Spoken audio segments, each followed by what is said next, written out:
Maybe you and I need to have a real conversation about knowing your place in a town that doesn't know you." The barrel of a police revolver pressed against her temple. 11 people watched from their booths. Nobody moved. Nobody breathed. Officer Grant Dolan waited for the begging, the crying, the apology he'd earned from every person in Millhaven who ever crossed him. It never came. The woman didn't blink, didn't flinch. Her hands, still holding 2 breakfast plates, stayed perfectly, impossibly still. "You've got a decision to make, officer," she said quietly. "Put that weapon away, and we both go back to our day. Or you keep pointing it at an unarmed woman in front of 11 witnesses and see how that follows you for the rest of your life." What Grant Dolan didn't know was that the waitress he'd just threatened had spent 15 years doing things this town could never imagine. And she remembered every face in that room. There is a moment right before a gun goes off in your life. You do not hear it coming. You just feel the air change. That is what happened to Wren Calloway on a Tuesday afternoon in Millhaven, in a diner that smelled like coffee and bacon grease, in front of 11 strangers who would remember that moment for the rest of their lives. A police officer pressed the barrel of his service weapon against her temple. He wanted her to beg. She did not. To understand why, you have to go back 1 week, back to the morning she walked into town with 1 duffel bag and a stranger's face. Millhaven sits where the cornfields end and the old highway begins. It is the kind of town most drivers pass through without noticing. A grain silo, a water tower painted with a faded school mascot, a single stoplight that blinks yellow after 9 at night. You could miss it in a sneeze. But the people who live there do not want you to miss it. They want you to slow down, roll your window down, say good morning to a stranger and mean it. That is the town Wren Calloway walked into on a Sunday morning in late September. She came off the bus with 1 duffel bag over her shoulder, no suitcase, no phone pressed to her ear, just a woman in her late 20s, dressed plain, walking with a posture that made people glance twice without quite knowing why. Her back was straight. Her steps were even. She did not look lost, even though nobody in Millhaven had ever laid eyes on her before. She walked past the hardware store, past the barber shop, its striped poles still unmoving for years. She stopped in front of a diner with a faded sign that read "The Anchor." Inside, an old bell rang over the door. A woman behind the counter looked up, late 50s, apron dusted with flour, reading glasses pushed up into gray hair. This was Peggy Sullivan. She had run that diner for 22 years, ever since her husband passed. "Morning," Peggy said. "Sit anywhere you like." Wren did not sit right away. "I saw the sign in your window," she said. Her voice was even, unhurried. "You're hiring." Peggy looked her over, not unkindly, just carefully, the way a person checks a used car before handing over money for it. "You ever waited tables before?" "No, ma'am." "You ever worked a job where people yell at you for things that aren't your fault?" Wren almost smiled. Almost. Something like that. There was a pause, a long one. Peggy had learned over 22 years to trust her gut about people, and her gut told her something about this young woman did not add up. Not in a bad way. In a way that made her curious instead of careful. "Rent's due Friday for most folks in this town," Peggy said. "You got somewhere to stay?" "Not yet. There's a room above the hardware store. Old man Whitaker rents it cheap if you don't mind creaky floors." "I don't mind much of anything," Wren said. "Creaky floors included." Peggy wiped her hands on her apron and stuck one out. "Start tomorrow, 6 a.m. Don't be late, and don't ask me twice about the coffee machine." "It's older than my daughter would have been." Wren shook her hand. Her grip was firm, controlled, the handshake of someone who had been trained somewhere, sometime to hold steady under pressure, though Peggy could not have said how she knew that. She just knew it. She just did not know yet what it meant. By 6:15 the next morning, Wren was already refilling ketchup bottles before her shift officially started. Peggy watched her from the kitchen window and said nothing. She liked people who showed up early. It usually told you something about how they were raised or what they had learned the hard way. The regulars started rolling in around 7. There was Harold and Dot Pemberton, married 51 years, who split one plate of eggs every morning because Dot said the portions had gotten too big for two people who used to farm 60 acres by hand. There was Ruth Alvarez, who ran the flower shop 2 doors down and always ordered black coffee, no cream, because she said cream made her slow, and slow was a luxury she could not afford before 8 a.m. And there was Earl Matson. Earl came in every single day at 7:15. He sat in the same booth by the window, the one with a slight wobble that nobody had ever fixed because Earl said he liked knowing which chair was his. He was 78 years old, a widower, a man who had spent 30 years driving grain trucks across 3 counties before his knees gave out. He always ordered the same thing: 2 eggs over easy, wheat toast, black coffee, no sugar. Wren brought his plate over that first morning and set it down gently. 2 eggs, wheat toast, she said. Coffee's fresh, I promise. Made it myself 20 minutes ago. Earl looked up at her over his glasses. New girl, he said. It was not a question. Wren. Earl. He nodded once like that settled something important. You from around here? No. Didn't think so. You walk like someone who's been somewhere. Wren paused for just a second, just long enough for Peggy, watching from the counter, to notice. Everyone's been somewhere, Earl, Wren said and moved on to the next table. Earl watched her go. Something crossed his face that Peggy recognized, a man doing quiet arithmetic in his head. Old math from a long way back. He said nothing else that morning, but he kept watching. The diner had a rhythm to it. Most small-town diners do if you pay attention. Breakfast rush from 6 to 9, a lull until lunch, then the after-school crowd that never came anymore since the high school had closed and merged with the county district 2 towns over. Wren picked up the rhythm fast. She learned which regulars wanted their coffee topped off without asking and which ones wanted to be left alone with their newspaper. She learned that Peggy hummed old country songs under her breath when things were good, and went silent when something was bothering her. 3 days after Wren arrived on a slow Wednesday, just before noon, Peggy went silent the moment the bell over the door rang. Wren looked up from the table she was wiping down. A man walked in wearing a Millhaven police uniform, mid-30s, built like someone who spent more time at the gym than on patrol, sunglasses pushed up on his head despite the overcast sky outside. This was Officer Grant Dolan. He did not sit at a table. He walked straight to the counter and leaned on it like he owned the place. Peg, he said, coffee, and bag me a couple donuts. Peggy did not look at him. That's $12.50, Grant. Come on, Peg, you know how this works. I know how it's worked for 3 years, Peggy said, her voice tight. Doesn't mean I like it. Dolan smirked and turned, scanning the room like he was hunting for an audience. His eyes landed on Wren.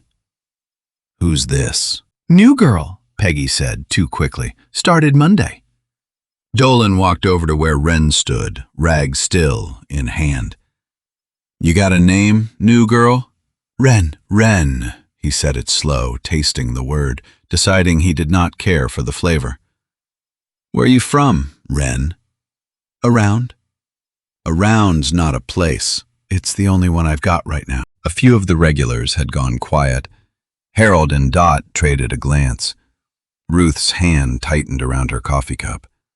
Earl, in his booth by the window, set down his fork. Dolan leaned in closer. We don't usually get strangers wandering into town and picking up work, not without somebody vouching for them. I'm not a stranger to myself, Wren said. That's usually enough to get through the day. Harold let out a short laugh, quickly swallowed once Dolan shot him a look. Dolan turned back to Wren, his jaw tightened. Cute, he said. We'll see how cute you are once I run your plates. I don't have a car. Then I'll run you. He said it like a threat because it was one. In Millhaven, everyone understood exactly what it meant when Grant Dolan decided to run your name. It meant digging through databases he had no legal reason to search. It meant using the badge like a crowbar instead of a shield. Wren did not flinch. You do what you need to do, officer, she said. I've got tables to clear." She turned and walked off.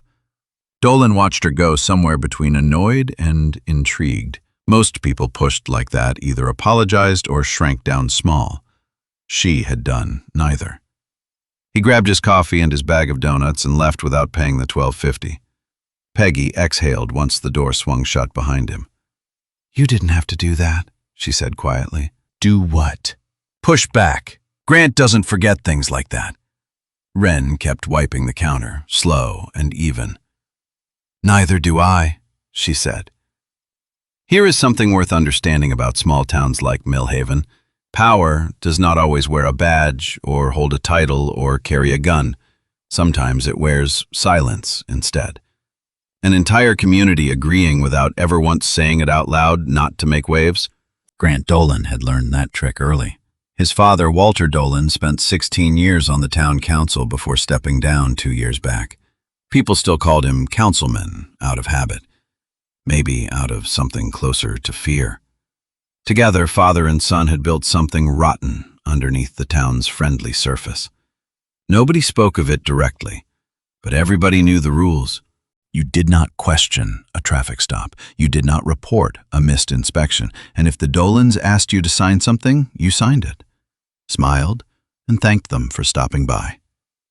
Earl Matson had lived under those rules for 2 years, ever since his wife passed, and the medical bills started climbing faster than his pension could keep up with. 3 days after Wren started at the diner on a bright Thursday morning, Grant Dolan walked into the Anchor again. This time he was not after free coffee. He walked straight to Earl's booth and sat down across from him, uninvited. "Earl," he said, "we need to talk about the property." Earl's shoulders went stiff. "I told you already, Grant. I'm not signing." "It's a good offer. Fair market value plus a little extra for the trouble. It's my land. My wife and I built that porch with our own 2 hands. Dolan leaned forward, dropping his voice, though not far enough. Wren stood 3 tables away and heard every word. "Here's the thing, Earl. That barn of yours failed inspection last spring. I could reopen that file any time I like. Citations pile up fast for a man on a fixed income. That inspection was fine. You know that. I know what the paperwork says I want it to say." Earl's hands resting on the table had begun to shake. Not from fear, exactly. From the particular exhaustion of a man worn down slowly over 2 long years. "You've got until the council vote next week," Dolan said, standing. "Sign by then, or things get complicated." He turned to leave and nearly walked into Wren, standing closer than he expected, coffee pot in hand. "Refill, officer?" she asked. Something in her tone made him pause, calm, too calm, like she had heard something and was choosing to hold on to it for later. "I'm good," Dolan said, and left. Wren set the pot down and walked over to Earl's booth. "You all right?" Earl looked up at her, eyes wet, though he would never admit it out loud. "I've been better," he said. 40 years I drove that grain route. 30 of them with my wife, waiting up every night, kitchen light on. That land is the only piece of her I've got left." Wren sat down across from him, just for a moment, just long enough to matter. "Nobody should lose the last piece of someone they loved," she said, "because a man with a badge decided he wanted it more." Earl studied her face. "You say that like you've lost something too." Wren did not answer right away. "Everybody's lost something, Earl," she finally said. "The question is what you do with what's left." She stood and went back to work. Earl kept watching her the same way he had that first morning, doing that old math again, one more time. The days that followed carried a strange weight, the kind of tension that settles in before a storm nobody has named yet. Wren kept her head down and worked. She learned every regular's name, learned how they liked their eggs, and never once complained about a double shift. But something had shifted in the diner since that Thursday morning. People noticed how Wren had listened while Dolan leaned on Earl. They noticed she had not looked away. In a town that had spent years practicing the art of looking away, that mattered more than anyone said aloud. Dolan noticed too. It bothered him more than he expected. He came in almost every day that week, always with some small test built into an ordinary sentence. He would knock over a napkin dispenser and watch to see if she flinched picking it up. He would fire off sudden questions, hoping to catch her in a lie. "You said you're from around right there." Around where exactly? Around. That's not an answer. It's the only one I'm giving. He tried a different angle one afternoon, leaning against the counter while she restocked the pie case.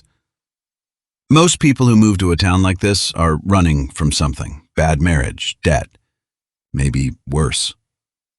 Wren did not stop stacking the pie boxes. "And some people move to a town like this," she said, "because they're running toward something. Ever consider that?" "Like what?" "Peace, maybe. Quiet mornings, a place where the only real worry is whether the coffee's fresh." Dolan laughed short and humorless. "There's no peace in this town, not really." "That's an odd thing for a police officer to admit." His jaw tightened again. That made twice she had made him feel small in front of witnesses. He did not care for the feeling. Men like Grant Dolan rarely do. He left without another word. That night, alone in the small rented room above the hardware store, Wren sat on the edge of a narrow bed and took something out of her duffel bag. An old watch, military style, the metal band worn smooth from years of use. The face cracked in one corner, a thin line running clean through the number 9, like a scar that never fully closed. She held it in both hands for a long time. If you had been in that room, you might have noticed how her breathing changed while she held it. Slower, measured. A person managing something heavy without letting the weight show on the outside. She did not put it on. She never wore it in public. She simply held it, turned it once in her palm, and set it back on the small table by the bed. Then she switched off the light. Tuesday arrived again, 8 days after Wren's first shift at the Anchor. The morning began ordinary enough. Harold and Dot split their eggs. Ruth ordered her black coffee. Earl sat in his booth, though he looked more tired than usual in a way that worried Peggy. Around 11, the bell over the door rang and Grant Dolan walked in. Something was different this time. He was not smiling. His jaw sat tight and his hand rested on his belt in a way that hushed the whole diner before he even opened his mouth. He had spent the morning at the station reading something that had made him furious. A complaint, not against him directly, but close. Someone had called the county sheriff's office asking questions about a land transfer near Matson's property. Questions Grant Dolan did not want anyone asking. He did not know who made that call, but he had a guess. He walked past the counter, past Earl's booth, and stopped in front of Wren, who was clearing a table near the window. "You call the sheriff's office?" he asked, voice low. Wren set down the plates she was holding, slow and careful. "I don't even know the sheriff's number, officer." "Don't lie to me." "I'm not." "Somebody in this diner made a call this morning about things that are none of their business." The room had gone dead still. Peggy stood frozen behind the counter, dish towel in hand. Harold reached across and took Dot's hand. Earl gripped the edge of his booth. "I've been serving tables since 6 a.m., Wren said, her voice even. "You're welcome to check the schedule." Dolan's hand shifted to his hip. "I don't need to check anything," he said. "I know how this works. New face shows up in town and suddenly people start asking questions they never used to ask. That's not how cause and effect works, officer." It was either the wrong thing to say or exactly the right thing, depending on what happens next in a story like this one. Dolan's face flushed red. In one motion, faster than anyone in that diner expected from a man his size, he drew his service weapon. Someone gasped. Dot let out a small cry. Peggy's hand flew to her mouth. He raised the gun and pressed the barrel against Wren's temple. The diner went utterly still. Even the old refrigerator hum in the kitchen seemed to fade to nothing. "Maybe you and I need to have a real conversation," Dolan said, his voice shaking with rage and something close to adrenaline. "About respect. About knowing your place in a town that doesn't know you." Wren did not move. Her eyes stayed forward, steady, looking past him rather than at him, the way you look at weather instead of a person standing in front of you. Her hands, still holding the empty plates, did not shake, not even slightly. That was the detail Peggy would remember most later, telling this story to anyone who asked. Not the gun, not the silence. The fact that this young woman's hands had been perfectly, impossibly still. "You've got a decision to make, officer," Wren said, her voice barely above a whisper, though clear enough to reach the whole room. "You can put that weapon away right now and we can both go back to our day. Or you can keep it pointed at an unarmed woman in front of 11 witnesses and see how that decision follows you for the rest of your life." For 3 long seconds, nobody breathed. Then, slowly, Dolan lowered the gun. He did not apologize. He did not explain himself. He simply holstered the weapon, straightened his jacket, and looked around the room like he was daring someone to speak. Nobody did. "Watch yourself," he said to Wren, though his voice had lost some of its earlier certainty. He walked out, the bell over the door ringing behind him like nothing unusual had happened at all. For a long moment after the door closed, nobody in the diner moved. Then Dot Pemberton began to cry quietly into Harold's shoulder. Ruth Alvarez set down her coffee cup with a hand that would not stop trembling. Peggy came around the counter and put both hands on Wren's shoulders. "Are you all right, honey? Are you hurt?" "I'm fine, Peggy." "You could have died. Right here, in front of everybody." Wren finally set the plates down on the nearest table and took a slow breath. "I've had worse mornings," she said. It was such an unusual thing to say that Peggy nearly laughed out of sheer disbelief, though laughing felt wrong in a room still ringing with fear. Earl Matson had not moved from his booth. He sat there staring at the spot where Wren had stood, his weathered face giving nothing away. He had just seen something he had not expected to see again. Not in Millhaven. Not in a diner that smelled like coffee and bacon grease. He had watched a person hold perfectly still under the barrel of a gun, not frozen from fear, steady from training. He knew the difference. He had spent enough years around men who came home changed from things they never spoke about. He recognized that particular stillness, the one you only learn somewhere far harder than a small-town diner. He said nothing that afternoon. He paid his bill, left his usual tip, and walked home slower than usual, leaning a little harder on his cane. But that night, in his small house at the edge of town, he sat by the window a long while thinking about a young woman with steady hands and eyes that did not blink. Word travels fast in a town of 1,100 people. By the next morning, everyone in Millhaven had heard some version of what happened at the Anchor. Some versions were accurate. Some had grown the way stories always do, gathering extra danger and extra drama with every retelling. But the core of it stayed the same in every version. A cop had pulled his gun on the new waitress, and she had not backed down. Some whispered that she must be crazy. Others whispered that she must be hiding something, running from a past dangerous enough to let a threat like that roll off her without a flinch. Nobody in town not yet guessed the real answer. At the diner that Wednesday morning, the regulars came in quieter than usual. Harold and Dot held hands across their table instead of splitting their usual plate. Ruth Alvarez brought Wren a small bouquet from her shop, wrapped in brown paper, and did not say much beyond, "You didn't deserve that." Peggy tried twice to ask if Wren wanted to talk about it. Both times, Wren gently steered the conversation back to work. "I appreciate you asking," she said the second time, "but some things are easier carried than explained." Peggy did not push further, but she started watching Wren more closely after that, not with suspicion, with something closer to respect, mixed with worry, mixed with a curiosity she could not quite name. Earl came in at his usual time, 7:15, and settled into his usual booth. When Wren brought his eggs and toast, he looked up at her for a long moment. "You didn't sleep much last night, did you?" he said. "Does it show?" "Only to somebody who knows what not sleeping looks like." Wren allowed herself a small, tired smile. "I've had a lot of practice not sleeping, Earl." He nodded slowly as though he had already suspected as much. "Can I ask you something?" he said. "You don't have to answer if you'd rather not." "Go ahead." That thing you did yesterday, standing still like that, that's not something you learn from a rough childhood or a bad marriage. That's something you learn from training, real training. Wren was quiet for a moment.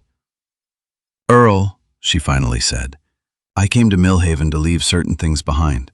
Not to erase them, just to set them down for a while. Fair enough, Earl said. A man's allowed to set things down. He did not ask again, but something had shifted between them, an understanding that did not need words to hold its shape. That Thursday, 2 days after the incident with the gun, Wren finished her shift a little early. Peggy had insisted. Go get some fresh air, honey. You've been on your feet since sunup. Wren did not go home right away. She walked instead, unhurried, down Main Street, past the barber shop, past the hardware store where she rented her room, until she reached the small park at the center of town. It was nothing fancy. A gazebo with peeling white paint, a war memorial listing names from 3 different generations, a few benches facing a fountain that had not run in years. An old woman sat on one of the benches, wrestling with a grocery bag that had torn at the bottom. Cans of soup were rolling across the pavement, one after another, faster than she could catch them. Wren crossed the park without thinking twice and knelt down, gathering the cans before they scattered further. Thank you, the woman said, breathless. They don't make these bags like they used to. Nothing does, Wren said, smiling faintly. She held the cans in the crook of one arm. Where are you headed? I can carry these the rest of the way. The woman studied her for a moment.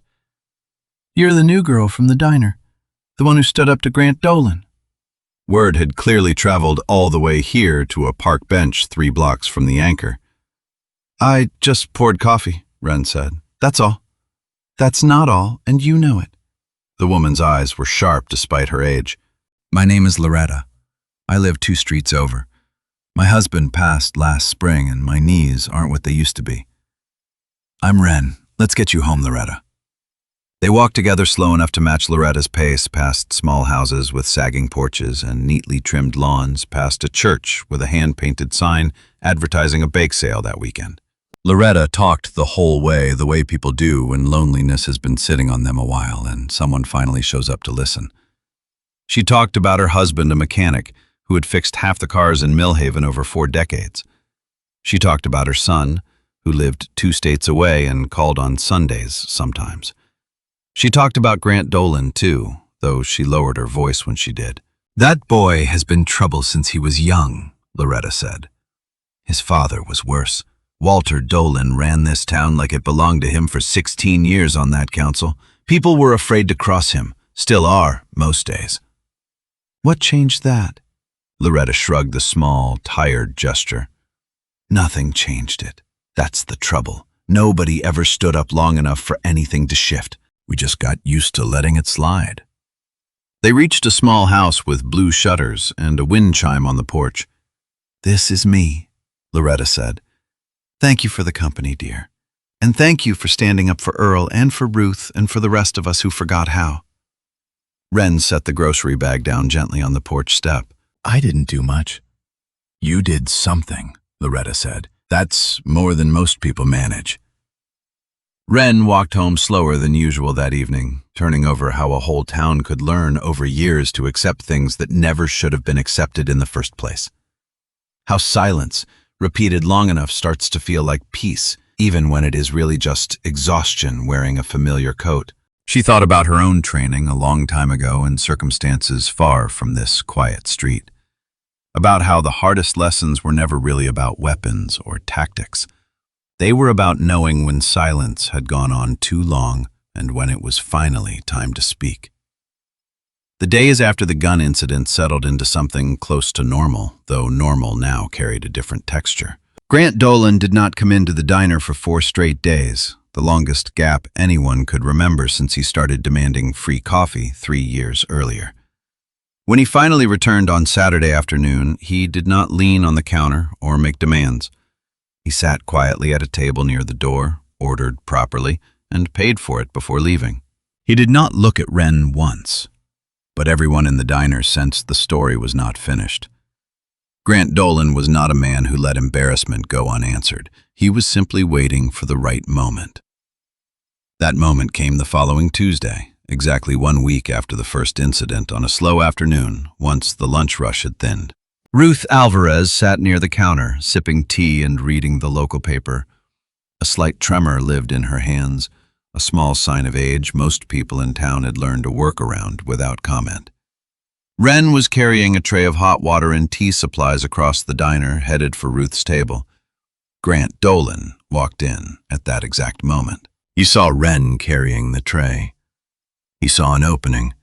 Nobody in that diner, not even Peggy, could say for certain afterward whether what happened next was truly an accident or something Dolan decided to make happen in the half-second he had to choose. He stepped sideways, fast, directly into Wren's path. The tray tipped. Scalding water meant for a pot of tea arced through the air toward Ruth Alvarez's exposed hands and face. For most people, this would have ended in a scream, in burned skin, in an ambulance ride and a lawsuit dragging on for months. But Wren's body moved before her mind had finished forming a decision.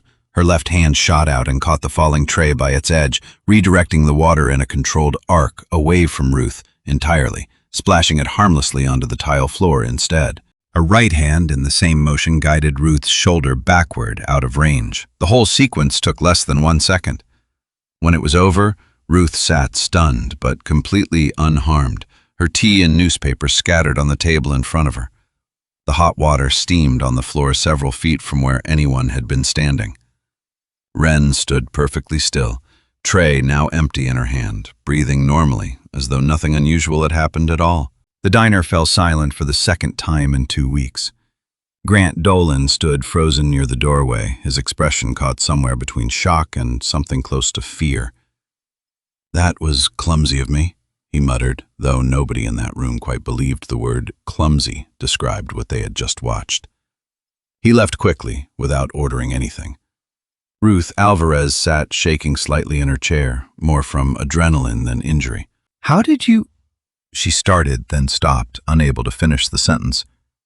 "How did you do that so fast?" Wren knelt and began mopping up the spilled water, her hands steady again, her expression calm. "Instinct," she said simply. "That's all." "That's not instinct," Earl said from his booth. He had watched the whole thing without moving his coffee, cooling, untouched in front of him. "That's training. I've seen that kind of reflex exactly once before in my life." Wren did not look up from mopping the floor. "Where was that?" Peggy asked, coming around the counter, her voice careful. Earl was quiet, a long moment, staring at the wet spot on the floor as though the memory itself needed time to surface. "A long time ago," he finally said, "I had a nephew who came home from overseas different than he'd left. Quiet, like our Wren here. Steady hands even when everything around him was falling apart. He used to say the training never really leaves you. It just waits." The diner sat with that for a moment, absorbing what Earl had said and what he had not. Wren finished cleaning the floor and stood, setting the empty tray on the counter. "Your nephew sounds like he understood something most people never have to learn," she said. "He did," Earl said. "Cost him plenty to learn it, though." Something passed between Wren and Earl in that moment. Not a confession, exactly, not a confirmation either, just two people recognizing the shape of a similar weight, even without naming it out loud. Ruth reached out and took Wren's hand. "Thank you," she said, her voice thick. "Whatever that was, whatever you did, you saved me from a very bad afternoon." "You don't have to thank me," Wren said. "I just did what needed doing." "That's usually when thanks matter most," Ruth said, "when someone does the right thing without waiting to be asked." Harold Pemberton cleared his throat. "I've lived in this town 63 years, he said. "I've watched a lot happen at that counter. Never once seen anything like what you just did." "It was 1 second, Harold Wren said. "Barely worth mentioning." "1 second is usually all it takes," Harold said, "good or bad. Nobody tells you that when you're young. Life doesn't ask permission before it changes. It just happens fast, and you either meet it or you don't." Dot squeezed her husband's hand. "He gets philosophical after lunch," she said, smiling faintly at Wren. "But he's not wrong this time." Peggy came around with a fresh towel and finished wiping down the last of the water, though the floor was already mostly clean. "I think we could all use a slow afternoon after that," she said. "Coffee's on the house, every table." A few tired laughs moved through the diner, the kind that come after fear has passed and people need somewhere to put the leftover adrenaline. Wren carried the empty tray back to the kitchen, and for a moment, alone behind the swinging door, she let herself close her eyes and breathe. Nobody saw that moment except the old refrigerator humming in the corner and the afternoon light slanting through the small window above the sink. It was enough, for now, that nobody had gotten hurt. It was enough that Ruth Alvarez would go home tonight with nothing worse than a good story to tell. She had learned a long time ago not to ask for more than that, not to expect gratitude or explanation or peace that lasted longer than a single afternoon. She simply did what needed doing and moved on to the next table. That night, after the diner closed and Peggy had locked the front door, Wren walked the 2 blocks back to her small rented room above the hardware store. The town had gone still in the particular way small towns settle after dark. Porch lights glowing here and there, the distant hum of a television through an open window, a dog barking once, then quieting. She climbed the narrow staircase, unlocked her door, and set her bag down by the bed. She sat on the edge of the mattress a long while before reaching for the small table beside it. The watch waited exactly where she had left it. Cracked face, worn band, a thin scar running through the number 9. She picked it up, turned it once in her palm, and held it against her chest for a moment, eyes closed. If you had asked her, in that small room, what she was thinking about, she might not have had an easy answer. Some memories refuse to arrange themselves into simple sentences. They just sit in your chest, heavy and familiar, like an old friend who visits without calling first. She thought about a person she used to know, someone who had given her this watch once, a long time ago, in a place far from Millhaven, under circumstances she rarely let herself remember in detail. She thought about promises made in difficult moments, about the particular hush that follows a person home after certain experiences, one that never fully leaves, no matter how many small towns you move to or how many diner shifts you work. She thought about Earl and the way his eyes had understood something about her without needing an explanation. She thought about a gun pressed against her temple and the strange small mercy of having learned long ago how to hold still when everything in you wanted to move. Outside, somewhere down the street, a screen door slammed. A dog barked twice this time, then settled. Wren opened her eyes, set the watch gently back on the table, and did not put it on. Not yet. She was not ready for Millhaven to know the whole story, not yet. But something had already begun shifting in this small town, whether she wanted it to or not. A cop with too much power had drawn his weapon in front of 11 witnesses. A community that had spent years staying quiet was starting slowly to watch more closely. And an old veteran named Earl Matson had started doing math in his head again. Old math, about a young woman whose hands did not shake even when a gun was pressed to her skull. Somewhere out there, beyond the edges of this small town, there were people who still remembered her real name. People who knew exactly what 15 years of service had cost her, and exactly what she had walked away from to find a quiet town like this one. They were not far away. Not really. And they were about to become very important to the story unfolding in Millhaven. But that part had not started yet. For now, there was only a small room above a hardware store, a cracked watch resting on a bedside table, and a young woman, finally, carefully letting herself fall asleep. Tomorrow the diner would open again at 6 a.m. Tomorrow she would pour coffee from clear tables and remember exactly how everyone liked their eggs. She did not know yet how much everything was about to change. How the peace she had come looking for was about to be tested in ways far larger than one gun in one diner on one ordinary Tuesday. But for tonight at least, she let herself rest. There is a lesson tucked inside this part of the story, if you are willing to sit with it a moment longer. Most of us go through life believing strength looks a certain way. Loud, sudden, impossible to miss.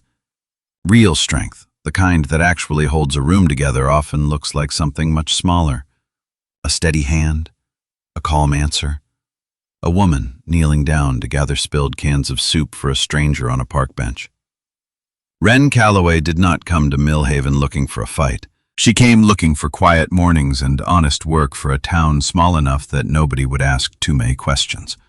But somewhere along the way, without ever raising her voice, she had already started reminding an entire community of something it had let itself forget. That dignity is not something you ask permission for. That an old man's land is worth defending. That an elderly woman deserves to sit at a diner counter without fearing what might come flying at her next. These are not small lessons. They rarely are. Earl Natson understood this better than most, lying awake that night in his small house at the edge of town, listening to the wind move through trees his wife had planted 30 years earlier. He thought about his nephew and about the particular hush that follows a person home from difficult places.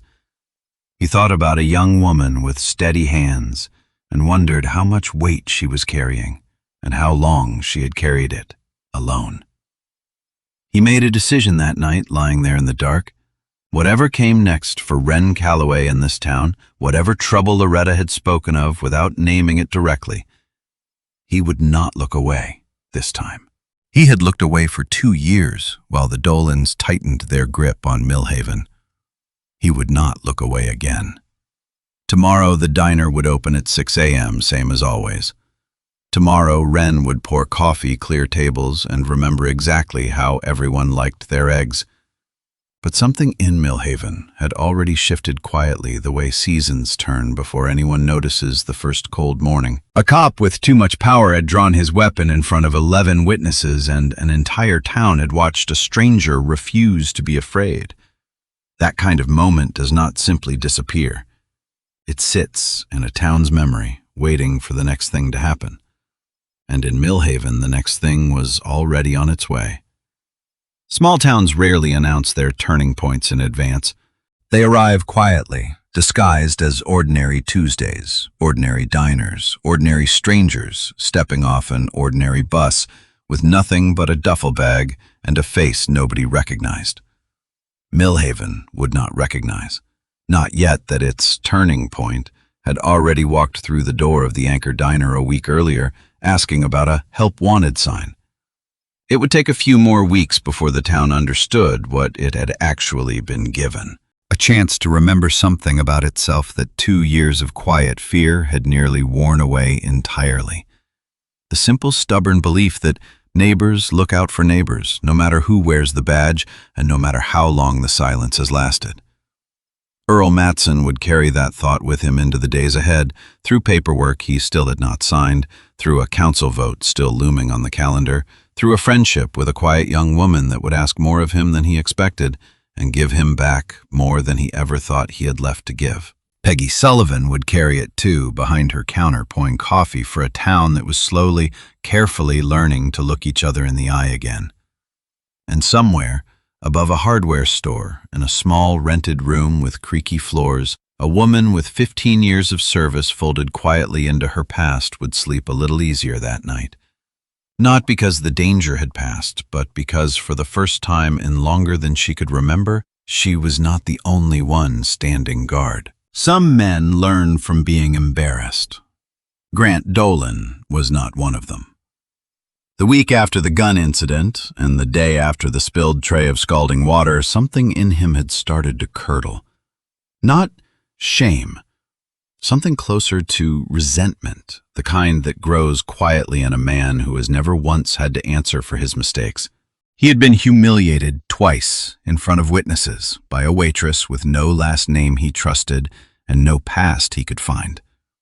It sat wrong in his chest. He was not a man who liked sitting with things that felt wrong. And when men like Grant Dolan feel wronged, they tend to go looking for someone to blame. That search would lead him somewhere dark. It would lead an entire town closer to a truth that had been sitting under Millhaven's surface for years, waiting for someone brave enough or desperate enough to dig it up. But first, there was a council vote coming, and there was land that needed signing over before anyone had time to ask too many questions. Walter Dolan's house sat on the nicest street in Millhaven, the only one with sidewalks on both sides and streetlights that actually worked at night. He had been Councilman Dolan for 16 years before stepping down, though everyone still called him that out of habit. He was 71 years old, silver-haired, with the kind of handshake that felt warm right up until you noticed how hard he was squeezing. His son sat across from him at the kitchen table that Friday evening, a glass of whiskey untouched in front of him. "You let a waitress make you look like a fool," Walter said. "Twice, from what I hear. It won't happen again." "It already happened twice, Grant. There's no version of that sentence that sounds good." Grant's jaw tightened, the same tell he had carried since he was a boy losing arguments at this exact table. "I've got it handled." Walter leaned back in his chair, studying his son the way a man studies a tool he no longer fully trusts. "We have 1 week until the council vote," he said. 1 week to get Matson's signature and the Kowalski parcel and Loretta Boyd's half-acre behind the church. That land needs locking up before Riverside Development sends their people down here to survey it. I'm working on it, not fast enough. Half this town watched you draw your weapon on an unarmed woman over coffee and gossip. That's not the attention we need right now, son. "She's hiding something," Grant said. "I can feel it. Nobody just walks into a town like this without a past." Walter waved a hand, dismissive. "Everybody's got a past. That's not the problem. The problem is you keep letting one waitress pull your focus off the actual work in front of us." He slid a folder across the table. Inside were 3 names, 3 addresses, 3 small parcels of land that together formed a strip along the old river frontage at the edge of town. Land worth almost nothing for decades, until a development company 2 states over decided it wanted to build vacation cabins where cornfields used to sit. "Earl Matson Walter said," tapping the first page. "Loretta Boyd. And the Kowalski place, though old Stan passed last winter, so that's just his daughter now, living 3 counties away and barely paying attention. That one should be easy. And if they don't sign?" Walter's expression did not change. "Then you find a reason they need to sign. Citations, inspections, whatever it takes to make holding on to that land feel more expensive than letting it go."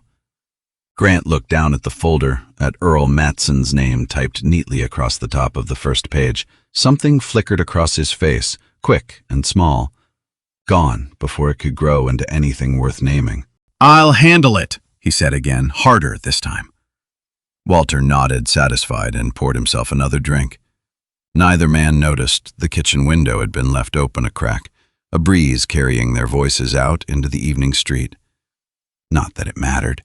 Nobody was outside to hear it. Not yet.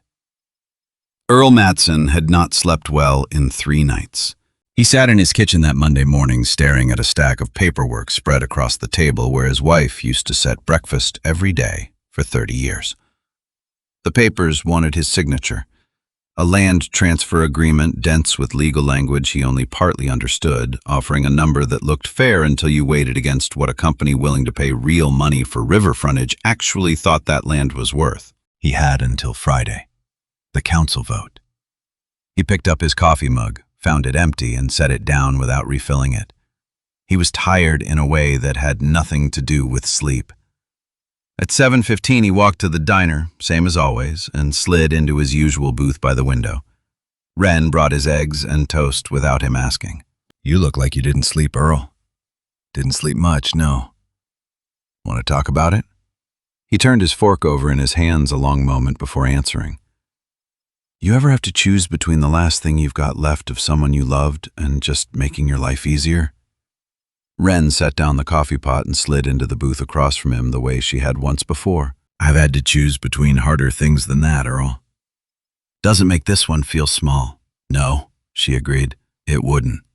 He told her finally what he had kept close for 2 years, the citations that appeared whenever he was slow to agree to something, the way Grant Dolan had started dropping by more often after his wife passed, always friendly at first, always circling back to the same subject eventually. The offer on the table now, the deadline, the threat wrapped inside legal language that almost made it sound reasonable. They want the whole strip along the river, Earl said. Me and Loretta Boyd behind the church and the Kowalski place, 3 parcels side by side. Somebody's building something out there, cabins maybe, rich folks from the city wanting a view. Wren listened without interrupting, her face steady, though something behind her eyes had sharpened. And if you don't sign, then Grant finds a reason my barn fails inspection again. Or my truck gets impounded over some violation nobody can quite explain. Small things at first. They add up faster than you'd think on a fixed income. That's coercion, Earl, not negotiation. Feels like it, he said. Hard to prove, though, especially when the man doing the coercing wears a badge and his father used to run the town council. Wren was quiet a moment, thinking. You said Loretta Boyd is on that list too, and the Kowalski place. Stan's daughter, living 3 counties over, probably doesn't even know what's happening yet. Wren thought of the woman she had walked home a few days earlier gathering spilled cans of soup on a park bench. A widow with sharp eyes and a house with blue shutters. I met her, Wren said. Loretta. She helped me understand a few things about this town. She's a good woman, Earl said. Deserves better than what's coming for her. Wren stood gathering the coffee pot again, but before she left the booth, she looked back at him. Don't sign anything yet, Earl. Not until we understand exactly what's really happening here. You're not carrying this alone anymore, she said. Not if I can help it. Earl watched her walk away, and for the first time in 2 years, something in his chest loosened. Not hope. Something smaller and more fragile, but real all the same. He thought, watching her disappear into the kitchen, about the strange comfort of no longer being the only person in a room willing to say a hard thing out loud. For 2 years, that particular loneliness had sat heavier on him than the mortgage papers ever could. It was not the threats that had worn him down the most. It was carrying them alone, certain nobody else in Millhaven would believe him or care enough to help if they did. Now at least there was one more person willing to look the problem straight in the eye instead of around it. It was not much, but after 2 years of very little, it felt like something worth holding on to. Loretta Boyd called Earl again that same afternoon, her voice tighter than before. He came back, she said.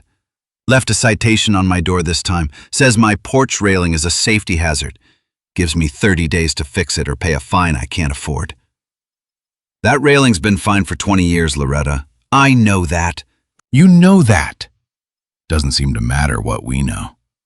Earl carried that conversation with him to the diner the next morning, sharing it with Wren over a cup of coffee that had gone cold while they talked.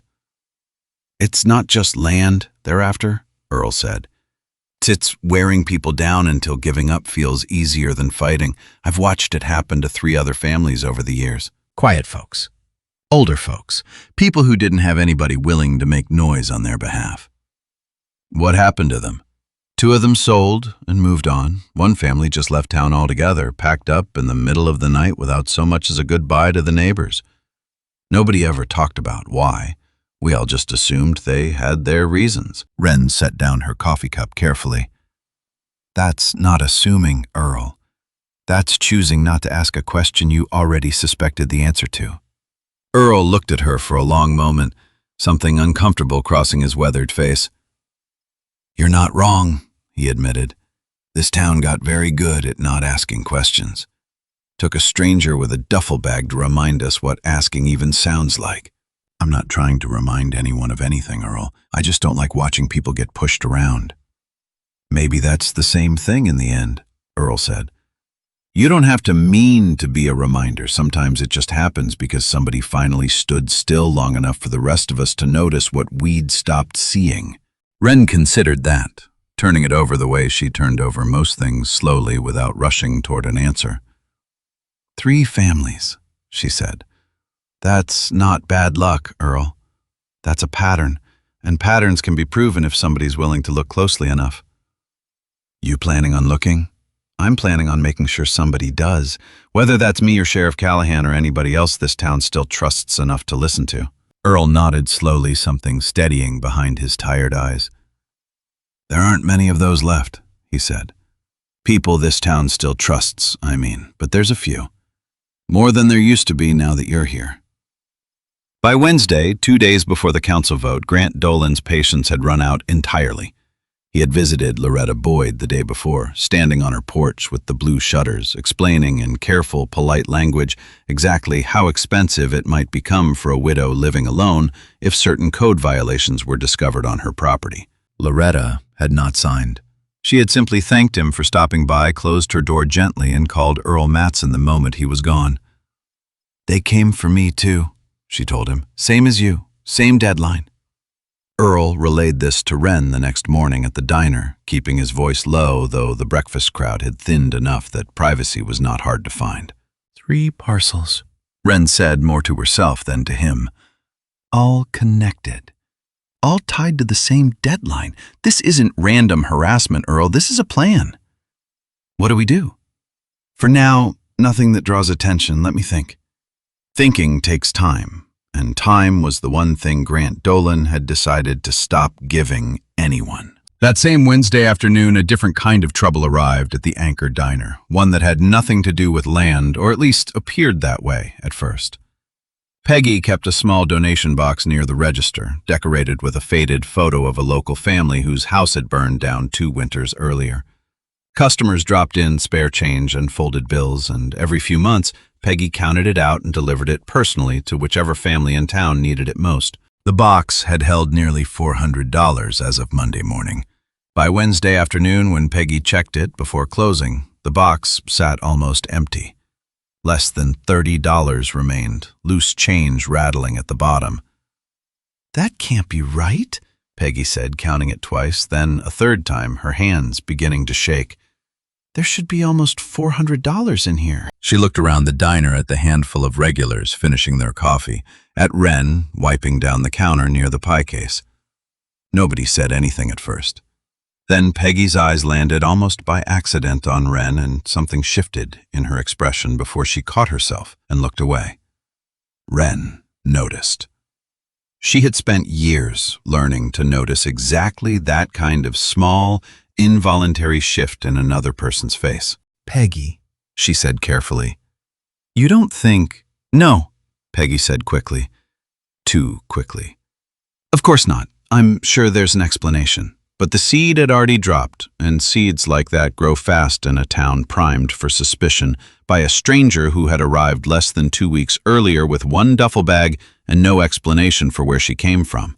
By Thursday morning, the story had started spreading.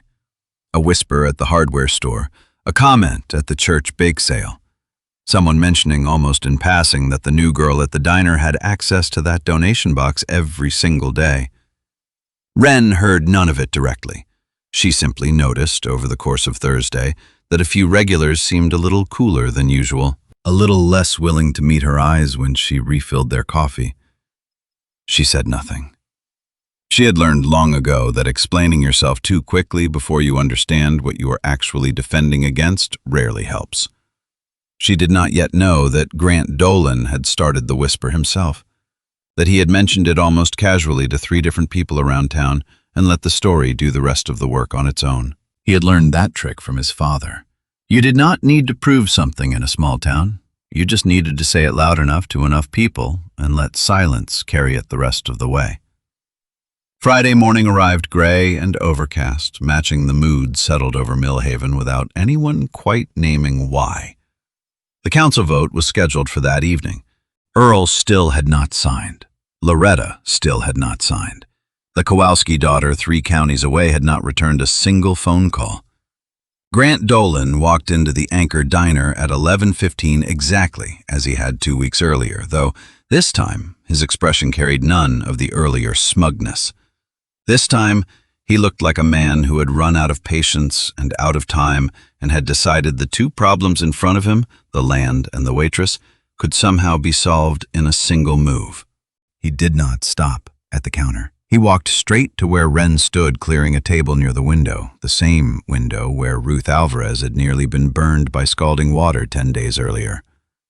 "Wren Calloway," he said, loud enough for the whole diner to hear. "I need you to come with me." Wren set down the dishes she was holding, slow and deliberate. "On what grounds, officer? Theft?" Nearly $400 missing from the donation box in this diner, and you're the only new employee with access to it. Peggy, frozen behind the counter, opened her mouth to protest, then closed it again, torn between defending Wren and the very real fear of what could happen to her business license if she pushed back too hard against a Dolan. "I didn't touch that box," Wren said, calm but firm. "That's not what 3 witnesses in this town are saying." "Which 3 witnesses?" Dolan did not answer. He reached for the handcuffs at his belt, the metal catching the gray light through the window. "Hands behind your back." The diner went completely still. The same hush Wren remembered from 2 weeks earlier, though this time it felt different. This time it felt like something the whole town had been quietly bracing for without knowing what shape it would take. Wren did not resist. She turned slowly, placing her hands behind her back, her face unreadable. "You're making a mistake," she said, not pleading, simply stating a fact. "We'll let a judge decide that." He clicked the cuffs shut, tighter than necessary, and in turning her toward the door, his hand caught the edge of her sleeve, dragging it up. The old watch-cracked face and worn band slipped loose and fell to the tile floor with a small, sharp sound. For a fraction of a second, something crossed Wren's face. Not panic. Something closer to grief, quick and quiet, gone almost as soon as it appeared. Grant Dolan looked down at the watch on the floor, then back up at Wren, his expression hardening further. "What's this evidence you're trying to hide?" "It's not evidence of anything," Wren said. "It's mine." He stepped forward, whether from genuine anger or simple cruelty meant to make a point, in front of the room, and brought his boot down on the watch, hard. The old glass cracked further under the pressure. The worn band snapped clean in half. Someone in the diner gasped. Dot Pemberton put a hand to her mouth. Wren's eyes dropped to the broken pieces on the floor for just a moment. Then she looked back up at Grant Dolan, and whatever crossed her face in that instant was enough to make even him take half a step back. "You didn't need to do that," she said, her voice barely above a whisper. "Move," Dolan said, grabbing her arm and steering her toward the door. Earl Matson had watched the whole thing unfold from his booth by the window, unable to move, unable to speak, his hands gripping the edge of the table hard enough to turn his knuckles pale. He had spent 2 years watching Grant Dolan slowly tighten his grip on this town and had done nothing except grow tired and quiet and small. But watching that watch shatter on the tile floor, watching the same young woman who had caught a tray of scalding water to protect Ruth Alvarez get led out in handcuffs over a lie he was already certain was exactly that, something in Earl Matson finally broke loose. He stood slower than he used to, his cane knocking against the table leg. "Grant," he said, his voice louder than anyone in the diner had heard it in years. "This is wrong, and you know it." Dolan paused at the door, Wren still cuffed beside him. "Sit down, Earl. This doesn't concern you." "It concerns all of us," Earl said. "You've been squeezing this town for 2 years. Citations that don't hold up. Inspections that change depending on your mood. And now, you're going to stand there and tell me a woman who just saved Ruth from getting burned alive is a thief? The evidence says otherwise. The evidence says whatever you and your father need it to say." The diner had gone utterly silent, everyone watching Earl Matson, 78 years old, leaning on his cane, saying out loud what half this town had been thinking privately for 2 years, but never dared to speak. Dolan's jaw tightened. "Careful, old man. I'm done being careful," Earl said. "I've been careful for 2 years, and all it's gotten me is a stack of papers on my kitchen table telling me to sign away the last thing my wife and I ever built together." He looked around the diner, at Peggy, at Ruth, at Harold, and Dot, at every familiar face that had shared this space with him for years. "How many of you got a visit this week?" he asked.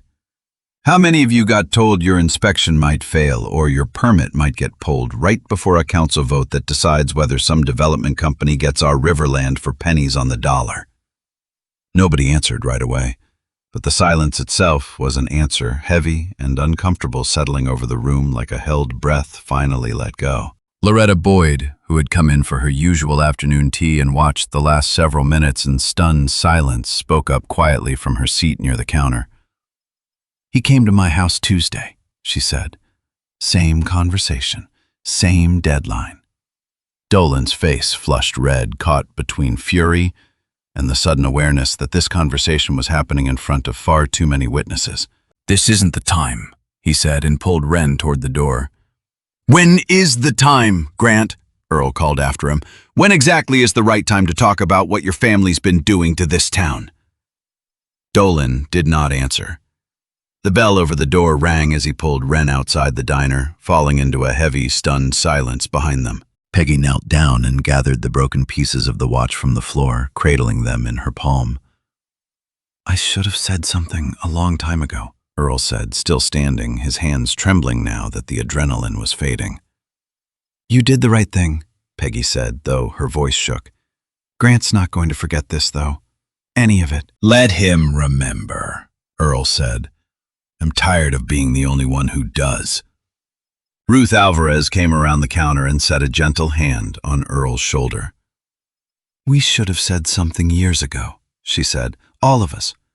We just let it happen year after year because it was easier than the alternative." "It's not too late," Earl said. "It can't be too late. Not now." Peggy wrapped the broken watch pieces carefully in a paper napkin and set them behind the counter in the drawer where she kept the diner's more important papers safe from further damage. Within an hour, word of the arrest had spread through Millhaven faster than anything since the gun incident 2 weeks earlier. Some versions painted Wren as guilty, a con artist finally caught. Other versions, especially among those who had witnessed the scene firsthand, told a very different story. A story about a small town finally starting to notice a pattern that had been sitting in plain sight for years. That evening, the council vote proceeded as scheduled, though the room felt tenser than usual. Several members glancing nervously toward the back where Walter Dolan sat, silver-haired and composed, watching the proceedings with quiet satisfaction. Nobody mentioned the arrest directly during the meeting, but everyone had heard about it, and everyone understood without needing to say it aloud that the timing was no coincidence. Earl Matson had still not signed his papers. Loretta Boyd had still not signed hers. The Kowalski daughter remained unreachable 3 counties away. The vote on the Riverland rezoning was tabled for 1 more week, giving the Dolans a narrow window to close the remaining deals, a narrow window that had just gotten significantly more complicated. That same evening, while the council vote was still underway, Grant Dolan stopped by the Anchor Diner 1 more time. Peggy was closing up alone, the last customers gone, the lights dimmed except for the one above the register. He did not sit down. He stood near the door, hat in his hands, playing a role he had clearly rehearsed on the drive over. "Peggy," he said, "I need to talk to you about your employee." "She's not my employee right now," Peggy said carefully. "She's in your custody." "That's exactly my point. Until this theft investigation clears up, it wouldn't look good for your business to keep her on staff. Health department could take an interest. Liability concerns, that sort of thing." Peggy stood very still behind the counter, understanding exactly what he was really saying. "You're threatening my diner license." "I'm not threatening anything," Dolan said, his voice smooth in the way that made the threat land harder than shouting would have. "I'm just letting you know how these things tend to go when a business doesn't cooperate with an active investigation." Peggy thought about 22 years of running this place alone since her husband passed. About every regular who depended on this diner staying open every single morning. About Harold and Dot and their one shared plate of eggs. About Earl and his booth by the window. She thought about Wren, steady-handed, quietly kind. Someone Peggy had come to trust in less than 2 weeks, in a way she rarely trusted anyone that fast. "If I suspend her," Peggy said slowly, "it's temporary. Until this gets sorted out properly, not permanent." "Whatever helps you sleep at night, Peggy." He tipped his hat, a small mocking gesture, and left without waiting for a response. Peggy stood alone in the empty diner a long time after he left, staring at the register, at the small paper napkin tucked safely in the drawer beneath it, wrapped around the broken pieces of a watch that had meant something she still did not fully understand. She hated herself a little making that call. But she also understood, with the clarity that comes from running a small business for over 2 decades, exactly how quickly everything she had built could disappear if she pushed back too hard, too fast, without more people standing beside her. She would find a way to make it right. She promised herself that, locking the front door behind her, the bell ringing softly in the empty diner. She just did not know yet how soon that chance would come.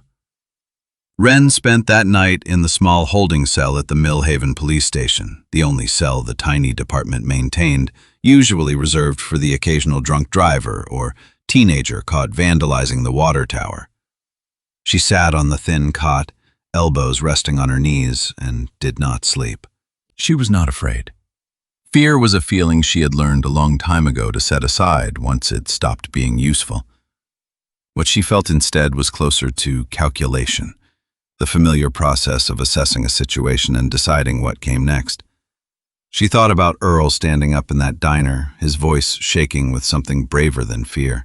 She thought about the watch, broken, now resting somewhere behind Peggy's counter in pieces. She thought about the years before Millhaven, about training that had taught her to hold steady under far worse pressure than a small-town jail cell, about people she had once served alongside who would not have hesitated even for a second to come stand beside her now if they knew where she was. Around midnight, she heard the front door of the station open, low voices in the front room, too far off to make out clearly. She recognized one voice immediately, despite not having heard it in over a year. A woman's voice, calm and measured, carrying itself the way people do when they are used to being underestimated in rooms full of men and used to proving them wrong anyway. Wren sat up straight on the cot, listening. "I need to speak with Sheriff Callahan," the voice said. "Tonight. It's important." There was a pause, some shuffling, the creak of an office chair, then a man's voice, older, tired-sounding, but not unkind. "I'm Callahan. What can I do for you at this hour?" "My name is Cassidy Rourke," the woman said, "and I believe you're holding someone in your custody who has nothing to do with the theft you're investigating." "And how would you know that?" "Because I served 15 years alongside her," Cassidy said. "And because I have something in this envelope you're going to want to hear before anyone else touches this case." Wren closed her eyes in the dark cell, something in her chest loosening for the first time in hours. She had not called anyone. She had not reached out, not once, since arriving in Millhaven. She had wanted more than anything to leave that whole part of her life quietly behind her. But apparently, some people did not let you disappear that easily, even when you asked them to. Not when it mattered. Sheriff Dale Callahan had served as the top law enforcement officer for the county surrounding Millhaven for nearly 20 years, though his jurisdiction rarely overlapped with the small town's own police department, except in serious matters. He was 63 years old, gray at the temples, with the tired, careful eyes of a man who had spent 2 decades trying to keep peace in a region where peace sometimes meant looking the other way longer than he was comfortable with. He had heard rumors about the Dolans for years. Small things, mostly. Complaints that never quite added up to anything actionable. Citations that seemed to target certain residents more than others. He had never had proof. Proof was the difference between rumor and action, and in a county this small, rumor without proof could end a career faster than the corruption itself. He studied the woman standing in his office at nearly midnight, dressed plainly, but carrying herself with the same unmistakable bearing he had seen in every serious military professional he had met over his years of service. "You said you served with the woman we're holding," he said. 15 years, you said?" 15 years, Cassidy confirmed. "We came up together, trained together. There isn't a mission I went on in the last decade of my service where I didn't trust her with my life more than once." "And what exactly is in this envelope, Ms. Rourke?" Cassidy set the envelope on his desk unopened. "A recording," she said. "Officer Dolan called me 3 days ago trying to dig up information about Wren's background. He wasn't subtle about it. He threatened to make things difficult for a mutual friend of ours, still stationed overseas, if I didn't cooperate." "He threatened a service member?" "Indirectly. Clearly enough that I recorded the whole call, every word." Callahan opened the envelope carefully, finding a small digital recorder inside, along with a printed transcript. "Why record it in the first place? Because men like Grant Dolan," Cassidy said, "tend to reveal exactly who they are the moment they think nobody important is listening." Callahan pressed play, and Grant Dolan's voice filled the quiet office, unmistakably arrogant, careless in the way people become when they have never once faced real consequences. The recording ran nearly 4 minutes. In it, Dolan asked increasingly aggressive questions about Wren's service record, her reasons for leaving, whether she had documented psychological issues he could use against her credibility in town. When Cassidy refused to answer, the recording caught Dolan's tone shifting sharper, meaner, threatening, consequences for a soldier he named directly, a man currently deployed and completely unaware his name was being used as leverage against him. Callahan listened to the whole thing twice, his expression growing more troubled with each pass. "This is a federal matter," he finally said. "Threatening a service member, even indirectly, crosses a line I can't ignore." "I know," Cassidy said. "That's why I came straight to you instead of anyone in Millhaven's own department." Callahan sat back, rubbing his eyes with one hand. 20 years I've heard whispers about that family," he said. 20 years, and nobody ever brought me something I could actually use. You have it now." He looked up at her. "Tell me about her," he said. "The woman in my holding cell. Tell me who Wren Calloway really is." Cassidy took a moment, choosing her words with care. "She's the reason I'm alive," she finally said. "She's the reason 3 other people I served with are alive. 15 years, Sheriff. 15 years of service most people will never understand and never should have to. She came to a town like this looking for exactly one thing." "What's that?" "A place quiet enough that nobody would ask her to be a hero again." Callahan glanced toward the small hallway leading back to the holding cells, something shifting behind his tired eyes. "Well," he said slowly, standing up from his desk, "looks like this town had other plans." He walked back to the holding cell alone, keys in hand, leaving Cassidy waiting in his office. Wren looked up as he approached, her face calm, unreadable in the dim light. "Sheriff Callahan," she said, "I don't believe we've met." "We haven't," he said, unlocking the cell door. "Though it sounds like I owe you an apology on behalf of a department that should have looked closer at this town a long time ago." Wren stepped out slowly, rolling her shoulders, once the only outward sign of the tension she had carried for hours. "Am I free to go?" "You are. The theft charge doesn't hold up. Peggy's already confirmed the donation box discrepancy doesn't line up with when you had access, and frankly, I've just heard something that makes me far more concerned about Officer Dolan than about missing charity money." He led her back toward the front office where Cassidy stood waiting. The 2 women looked at each other for a long moment, neither speaking right away. 15 years of shared history does not need an opening line. "You didn't have to come," Wren finally said. "You didn't have to disappear," Cassidy replied. "But here we both are." Wren almost smiled, a small, tired expression that carried more warmth than a full grin might have. "How did you know where I was?" "I didn't. Not exactly. Not until Dolan called me trying to dig up dirt. The moment he said Millhaven, I knew where you'd landed. You always did like small towns with good coffee and quiet mornings." "It was quiet," Wren said, "for about 2 weeks. Callahan cleared his throat gently. "I'll need a formal statement from both of you," he said, "and I intend to open an investigation into Officer Dolan's conduct, effective immediately. Threatening a currently deployed service member, coercion, likely falsifying official citations. This goes well beyond a bad attitude at a diner counter." "What about the land?" Wren asked. "The parcels he's been pressuring people to sign over." Callahan's expression darkened further. "Tell me everything," he said. "From the beginning."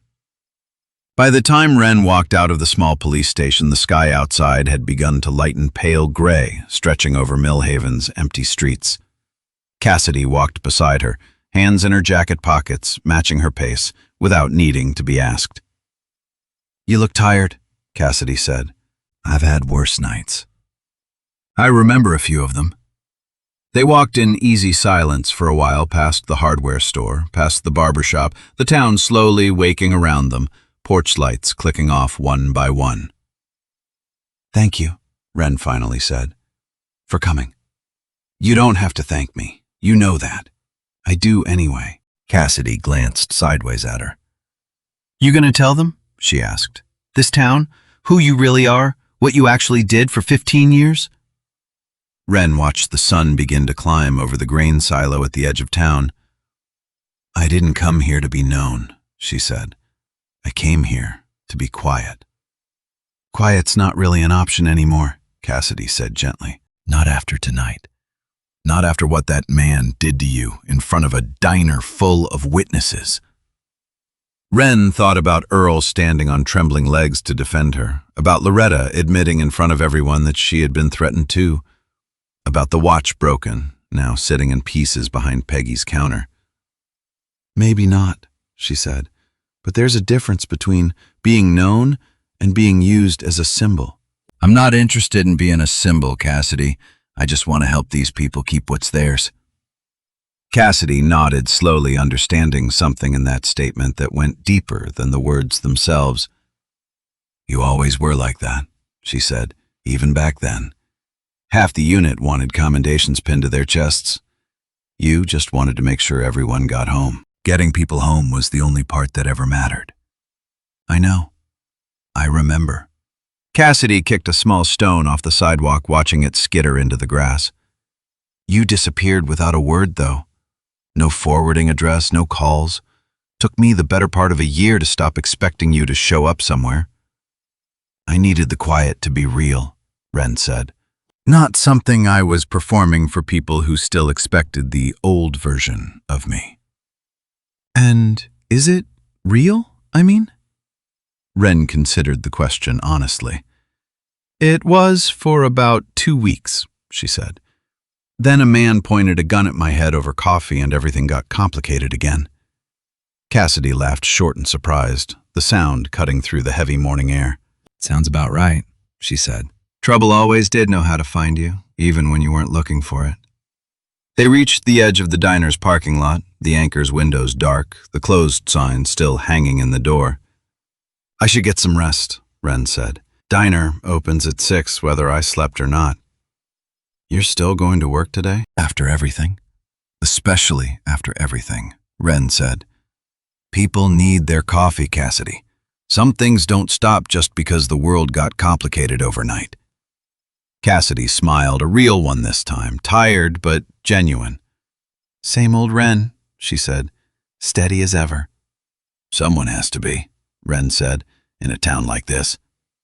"For what it's worth," Cassidy added, "the version of you that helps quietly, without needing credit for it, that's always been the version I respected most." Wren turned toward the stairs leading up to her small rented room, pausing once to look back. "You're not leaving town yet, are you?" "Not until this is finished," Cassidy said. "Whatever finished ends up looking like." Wren nodded once, a small gesture of gratitude that carried more weight than any words could have managed after the night they had both just lived through. She climbed the stairs slowly, meaning to rest before her shift began. Halfway up, she noticed a figure waiting near the diner's back entrance below and paused. It was Peggy, still in yesterday's apron, clearly having not slept either, arms crossed against the early morning chill. Wren came back down. "You didn't have to wait out here," she said. "I did, actually." Peggy's voice was rough, worn down by exhaustion and something closer to shame. "I suspended you last night. Grant came by, threatened my license, and I took the easy way out instead of standing beside you the way you'd have stood beside me." "You have a business to protect, Peggy. A whole town depends on this diner staying open." "That's not an excuse, not really." Peggy looked down at her hands. "I've watched that family squeeze this town smaller for 2 years, and I never said a word. Then you show up, and in 2 weeks you push back more than the rest of us managed in years. First real test I get? I fold." Wren studied her for a long moment. "You're standing here right now telling me the truth instead of avoiding me," she said. "That counts for something. Does it?" It's usually where these things start. Peggy wiped her eyes quickly, embarrassed by the sudden tears, and pulled a fresh apron from her bag. "Shift starts in an hour," she said, holding it out. "If you'll still have it." Wren took the apron gently. "Wouldn't miss it," she said. "People need their coffee." They walked together to the front door, unlocked it, and flipped the sign from closed to open, the small bell ringing softly into the quiet morning air. Some things, once broken, could still be repaired if enough people cared enough to try.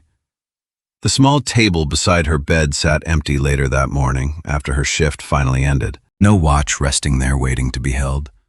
Just an empty space where something important used to sit, broken now, but not entirely gone. She thought of Peggy, carefully wrapping the pieces in a napkin, tucking them safely into a drawer behind the register, waiting for a day when someone might know how to put them back together. She lay back on the narrow bed, closed her eyes, and finally, for the first time in nearly 30 hours, allowed herself to rest. Outside Millhaven was waking up to a morning that felt different from every morning that had come before it. A town that had spent years staying quiet was starting, slowly, painfully, to find its voice again. And somewhere across town, in a house on the nicest street with sidewalks on both sides, Walter Dolan was about to receive a phone call that would change everything. Every town has a version of itself it likes to believe in. Millhaven believed it was honest, a place where neighbors still waved from porches and nobody locked their doors at night. For years, that belief had survived by not looking too closely at certain things, at certain names, at the particular way power moved through this town, quiet and unquestioned, the way water moves through a riverbed it has carved for itself over decades. That belief was about to be tested in ways Millhaven had never faced before. By Saturday morning, less than 24 hours after Wren Calloway walked out of a holding cell, a free woman, Sheriff Dale Callahan sat alone in his office with a stack of paperwork spread across his desk and a decision in front of him that would define the rest of his career. He had spent 20 years keeping the peace in this county. Now he had to decide whether keeping the peace and doing what was right were still the same thing. Callahan started with the donation box. It was a small thing, almost embarrassingly simple once he actually looked closely instead of accepting the story handed to him. He drove to the diner early before Peggy opened and asked to see the ledger she kept of donations and withdrawals. Peggy had always been meticulous about that ledger. 22 years of habit had taught her to write down every dollar that went in or out in case anyone ever asked. Someone was finally asking. "Here," Peggy said, sliding the worn notebook across the counter. "Every entry going back 3 years." Callahan flipped through the pages, comparing dates, comparing amounts, until he found the entry from the week the money went missing. There, in careful handwriting, sat a notation Peggy had made herself 2 days before the theft was ever reported. "Withdrew $370 for the Hendricks family house fire relief per usual process." Signed and dated. "You already gave that money away," Callahan said slowly, "before anyone accused Wren of taking it." "I told Grant that," Peggy said, "the night he came to threaten my license." "He didn't want to hear it." "Of course he didn't." Callahan closed the ledger jaw tight.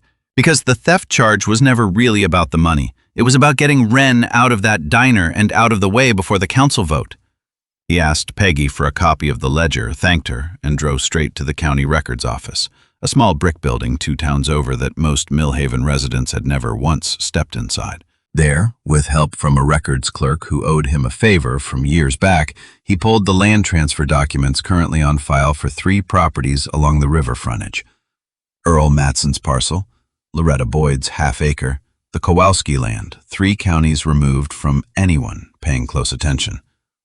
2 of the 3 already carried signatures on the transfer agreements. His stomach tightened as he studied them. The Kowalski daughter's signature looked wrong the moment he examined it under better light. He had met her once, years ago, at her father's funeral. He remembered a woman who wrote everything in small, careful cursive, the kind of handwriting a school stopped teaching decades before she was born. This signature looked different, larger, looser. The sort of person produces quickly without the muscle memory of having written that particular name thousands of times. He called her directly, using the number still listed in the county's old files. "Mrs. Kowalski, this is Sheriff Callahan calling about your father's property near Millhaven." A pause on the line, confusion evident in her voice. "I haven't dealt with that property in months," she said. "I've been meaning to, but with my job and my kids, it just keeps sliding down the list." "Why? Is something wrong? When's the last time you signed anything related to that land?" Another pause, longer this time. "I haven't signed anything," she said. "Nobody's sent me paperwork. Should they have?" Callahan sat very still, phone pressed to his ear, staring at a signature on a legal document this woman had apparently never seen, let alone sign. "I need you to do me a favor," he said carefully. "Don't sign anything if anyone does reach out. And I might need you to look at some documents in person if it's not too much trouble." He hung up and sat back in his chair, the pieces beginning to arrange themselves into a shape he had suspected for years but never managed to prove. Someone had forged that signature. He compared it once more against a sample of Grant Dolan's own handwriting pulled from an old incident report buried in the department's files. The match was not perfect. Forgeries rarely are to a trained eye.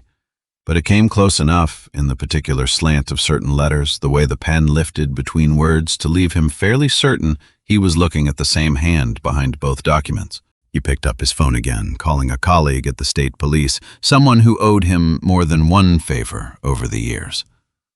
"I need a handwriting analyst," he said, "and I need this kept quiet until I say otherwise." While Callahan worked, Earl Matson sat in his kitchen staring at the stack of papers he still had not signed. Wren joined him that afternoon, sitting across from him at the same table where he had once shared breakfast with his wife for 30 years. "Callahan called me an hour ago," she said. "He found something." "What kind of something?" "A forged signature on the Kowalski parcel. He thinks Grant did it, or had it done. He's bringing in a handwriting expert to confirm." Earl let out a long breath, one he seemed to have been holding for 2 years. "So this is really happening," he said. "Someone's actually going to look at this properly." "It's happening," Wren confirmed. "But Earl, understand something. This won't be simple, even with proof. Men like the Dolans build protection around themselves for a long time. Walter, especially. 16 years on the council doesn't just disappear because of one forged signature." "So what do we do?" Wren thought a moment before answering. "We make sure it can't be buried," she said. "Quietly is how this town has handled everything for years, and quietly is exactly how the Dolans have gotten away with it. This time, it needs to happen where everyone can see." "The council meeting," Earl said slowly. "There's a special session Wednesday. Final vote on the rezoning now that the first one got tabled." "Then that's where this ends," Wren said. "In front of everyone. No more whispers behind closed doors." Earl studied her. "You've done this before, haven't you? Stood in a room and made something impossible to ignore?" Wren allowed herself a small, tired smile. "A few times," she said. "It never gets easier. It just gets more necessary." Cassidy Rourke stayed in town through the weekend, renting the second small room above the hardware store, working alongside Wren and Callahan to piece together the timeline of everything the Dolans had done over the past several years. They found more than expected. 3 other families, going back 4 years, who had sold land to companies later traced to shell corporations loosely connected to Walter Dolan's business dealings. In every case, the pattern looked similar. Sudden citations, sudden inspection failures, offers that arrived just as the pressure grew unbearable. One family had simply left town, rather than fight moving 2 states away without ever telling anyone the real reason why. "This isn't new," Cassidy said Monday evening, spreading the documents across Callahan's desk. "This is a system they've been running for years. Earl and Loretta just happened to be the ones who finally had someone willing to stand beside them." Callahan rubbed his tired eyes. 20 years I've served this county," he said, "and I let this happen. Right under my nose because I never had enough proof to justify the fight." "You have it now," Wren said. That's what matters. He looked up at her. I still don't fully understand who you are, he admitted. Cassidy's told me enough to know you're not just a waitress who wandered into town. But I haven't asked directly, and I'm not sure it's my business to. Wren considered the question for a long moment. I spent 15 years in service to this country, she said finally. Places I can't talk about in much detail, doing work that doesn't come with parades or recognition. I came to Millhaven because I wanted to stop being defined by any of that. I wanted mornings that were just mornings. And instead you got this. Instead I got this, she agreed. Some things find you, Sheriff, no matter how carefully you try to live small. Callahan nodded slowly, something like respect settling into his tired expression. Wednesday's meeting is going to be difficult, he said. Walter Dolan doesn't lose gracefully. Neither does his son. I've dealt with worse than an angry councilman, Wren said. The question is whether this town is ready to stand up alongside Earl and Loretta when it matters. We'll find out Wednesday, Callahan said. He gathered the documents spread across his desk, squaring the edges into a neat stack, the careful habit of a man who had spent 2 decades making sure paperwork could survive scrutiny. Can I ask you something else? He said, not looking up right away. Go ahead. Why Millhaven? Of all the places you could have gone, why here? Wren watched the last of the evening light fade through his office window. I had a map once, she said, a long time ago, in a place I don't talk about much. Someone I served with used to mark towns on it, places we said we'd visit someday once the work was finished. Quiet places, places with names that sounded like they belonged to a slower kind of life. Was Millhaven on that map? No, Wren admitted. But it reminded me of the ones that were grain silos, a diner with decent coffee, a town small enough that everyone still says good morning, even to strangers. Callahan nodded slowly, understanding something in that answer that went beyond the simple explanation. The person who marked that map, he said carefully. Did they make it to any of those towns? Wren was quiet a long moment. No, she said. They didn't. That's part of why I carry the reasons with me instead. Callahan did not press further. Some things he had learned over 20 years of service were better left exactly where a person chose to leave them. Wednesday, he said instead, standing to walk her out. We'll get through it together. Together, Wren agreed. That's usually how these things go best. Wednesday arrived cold and clear, the first real hint of autumn settling over Millhaven. The town hall filled, early word having spread through the diner, through the hardware store, through every quiet conversation over the past several days that something significant was about to happen at this meeting.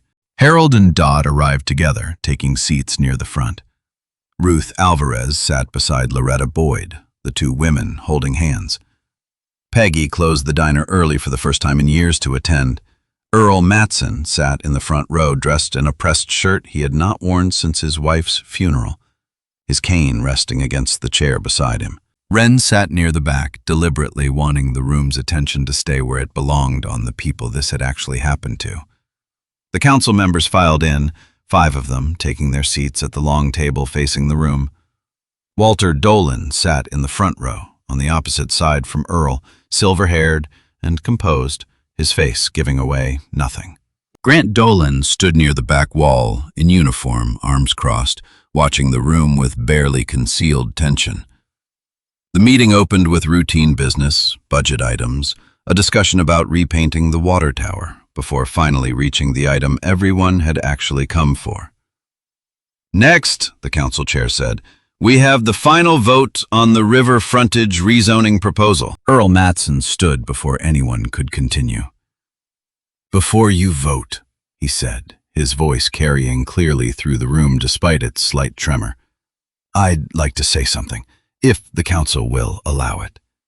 The chair glanced nervously toward Walter Dolan, then back at Earl. Go ahead, Earl. Earl gripped the back of the chair in front of him for support. I've lived in this town 78 years, he began. Worked 30 of them driving grain trucks across 3 counties. Buried my wife 2 years ago, and I've spent every day since trying to hold on to the one piece of land we built together." He paused, gathering himself. 2 years ago, Officer Dolan started visiting me. Friendly at first, then less friendly. Citations that appeared whenever I hesitated to consider selling. Threats, wrapped up nice and legal sounding, but threats all the same. A murmur moved through the room. Walter Dolan's face stayed carefully neutral, though his hands had tightened on the arms of his chair. "I'm not the only one," Earl continued. "Loretta Boyd got the same treatment. And there's a signature on the Kowalski property transfer that the actual Mrs. Kowalski never wrote." He turned toward Sheriff Callahan, standing near the side of the room. "I think it's time someone who actually looked into this told the rest of us what they found." Callahan stepped forward, a folder in his hands. 3 days ago," he said, addressing the full room, "I began an investigation into land transfer irregularities involving 3 properties along the river frontage, all connected to the current rezoning proposal in front of this council." He held up the folder. "I have confirmation from a state-certified handwriting analyst that the signature on the Kowalski parcel transfer does not match Mrs. Kowalski's known handwriting samples. I have a direct statement from Mrs. Kowalski herself confirming she never signed nor received any such documents." The room had gone completely silent. "I also have documentation showing a pattern of citations issued against Earl Matson's property that does not match inspection standards applied elsewhere in this county during the same period. The same pattern appears against at least 3 other families over the past 4 years, all of whom eventually sold land connected to shell companies with financial ties to Walter Dolan." Walter Dolan stood up abruptly. "This is outrageous," he said, his voice carrying the practiced authority of 16 years spent commanding rooms just like this one. "You're accusing me in front of the entire town based on some handwriting analysis and hearsay?" "I'm presenting evidence," Callahan said calmly. "The council can decide what to do with it, but I'd also like to note for the record that I have a recorded phone call in which your son threatened a currently deployed United States service member in an attempt to gather information he intended to use against a private citizen." Every head in the room turned toward Grant Dolan, still standing near the back wall. His face went pale, then quickly flushed red. "That's a lie," he said. "Whatever you think you have, it's been taken out of context." "You're welcome to explain the context," Callahan said, "once we've all listened to it together." He nodded toward a small speaker set up earlier near the front table and pressed play on the recording Cassidy had brought that first night. Grant Dolan's own voice filled the town hall, unmistakable, threatening, careless, in exactly the way arrogant men often are when they believe nobody important is listening. The room listened in stunned silence as the recording played through nearly 4 minutes of Dolan's voice growing more aggressive, more careless, with exactly what he was willing to say out loud. When it finished, nobody spoke for a long moment. Then Walter Dolan, his composure finally cracking, turned toward his son. "You recorded yourself saying that?" "I didn't know I was being recorded," Grant snapped. "That's not the point, and you know it." The 2 men stared at each other, years of careful family control visibly unraveling in front of the entire town. Peggy, sitting near the front, watched the exchange with an expression somewhere between vindication and grief. She had known both men her whole life, had served them coffee across that same counter for years, and watching the mask finally slip from Walter Dolan's face felt less satisfying than she had expected it to. Harold leaned toward Dot, his voice low but audible in the tense hush. "My father sat on this council once," he murmured. "Never thought I'd live to see one of his kind exposed like this in broad daylight." "None of us did," Dot whispered back. "That's the trouble with things like this. They hide in plain sight until somebody finally has the nerve to point at them." Ruth Alvarez sat very still, her hand still clasped around Loretta's. Both women staring at Walter Dolan with expressions that mixed old fear with something newer, something closer to relief. Grant Dolan's eyes darted around the room, taking in the faces staring back at him, the same faces that had once looked away whenever he walked in, now looking directly at him without flinching. Something in that realization seemed to break loose inside him, faster and more violently than anyone expected. That was when everything went wrong. Fast, the way these moments sometimes do. Grant Dolan cornered, humiliated, in front of the same people he had spent years intimidating, reached for the weapon at his hip. Someone screamed. Chairs scraped back as people scrambled away from the aisle. He did not point it at Callahan or at Wren standing near the back of the room. In his panic, his eyes landed on Earl Matson, still near the front row, the man who had started this entire unraveling by simply refusing to stay quiet any longer. "Sit down!" Dolan shouted, gun raised, hands shaking with adrenaline and fury. "Everyone, sit down right now!" Earl froze, his cane suddenly useless in his trembling hand. Wren was already moving. She crossed the distance between the back wall and the front row faster than anyone in that room could track her body, low and controlled, years of training surfacing the way it always had, the way it always would when it mattered most. She reached Dolan just as his finger tightened against the trigger guard, her hand closing around his wrist and twisting sharply upward, redirecting the weapon toward the ceiling, in the same motion that swept his legs out from under him. The gun clattered to the floor, sliding harmlessly across the polished wood. Dolan hit the ground hard. Wren's knee pressed firmly but carefully against his shoulder blade, his arm bent behind his back in a hold that immobilized him completely without causing serious injury. The entire sequence took less than 2 seconds. The town hall sat in stunned quiet, every person there staring at what had just happened in front of them. Callahan moved quickly, retrieving the fallen weapon, radioing for backup, his own hands not quite steady despite 20 years of law enforcement experience. "Grant Dolan," he said, voice carrying clearly through the silent room, "you're under arrest for assault with a deadly weapon, attempted intimidation of a public official, and obstruction of justice." And that's just for what happened in the last 30 seconds. Wren released her hold, carefully stepping back as 2 deputies arrived from the county office earlier that morning in anticipation of exactly this kind of trouble, moved forward to secure Dolan properly. She turned toward Earl, still frozen near his chair, and reached out a steady hand to help him sit back down. "You all right?" Earl's hands were shaking now, the adrenaline finally catching up with him. "I think so," he said. "That was—" He did not finish the sentence. He did not need to. Walter Dolan sat very still as deputies led his son out of the town hall in handcuffs, the same handcuffs someone would later note that Grant had once used on Wren in front of a diner full of witnesses. "This isn't over," Walter said quietly, though his voice had lost most of its earlier authority.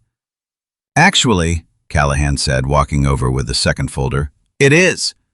I have enough here to open a full investigation into your business dealings as well, Mr. Dolan. The forged signature, the pattern of coercion, the shell companies. This council meeting is being recorded, and I intend to make sure every piece of evidence I've gathered reaches the county prosecutor by tomorrow morning." Walter's face went pale. The composed authority of 16 years finally completely cracking. "You have no idea what you're doing," he said. "I know people, this county, this state." "Maybe," Callahan said, "but you don't know everyone, Mr. Dolan, and it turns out this time the people you didn't know were exactly the ones who mattered." Walter Dolan was escorted out shortly after, not in handcuffs, not yet, but under clear instruction not to leave the county while the investigation proceeded. The town hall slowly began to breathe again, conversations breaking out in nervous, relieved bursts across the room. Earl sat quietly, still catching his breath, when Cassidy Rourke approached from where she had been standing near the entrance, watching the entire scene unfold.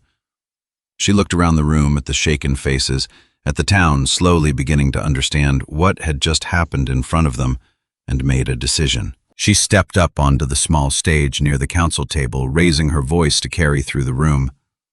"My name is Cassidy Rourke," she said, "and I think this town deserves to know exactly who just saved that man's life a few minutes ago."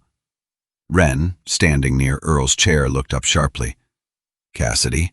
"They deserve to know, Wren," Cassidy said gently. "Not for your sake, for theirs. So they understand what actually happened here today and why."